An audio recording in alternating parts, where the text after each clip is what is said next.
ศาสนาคือเฮาเฮ็ดให้ไหลขึ้นใหญ่เฮาอ่อนกันตีตั้งกันงานมันเจ้าเฮาอ่อนกันตีตั้งปุ่นมือมันเจ้า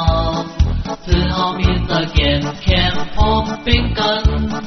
ศาสนาคือเฮาเฮ็ดให้ไหลขึ้นใหญ่เฮา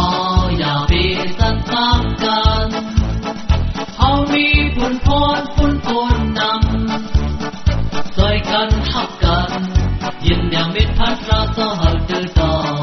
นเฮาอย่าไปสั่นสร้างกันเฮามีบุญพรบุญคนนำช่วยกันฮักกัน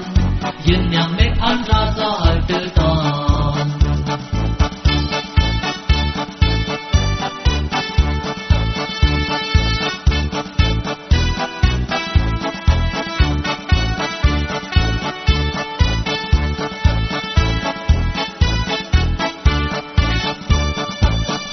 กันดีตั้งกันงานมันเจ้าเฮาอ่อนกันดีตั้งปุ่นเมืองมันเจ้าคือเฮามีใจแก่นแข็งพร้อมเป็นกันศาสนาคือเฮาเฮ็ดให้ไหลขึ้นใหญ่เฮาอ่อนกันดีตั้งกันงานมันเจ้าเฮาอ่อนกันดีตั้งปุ่นเมืองมันเจ้า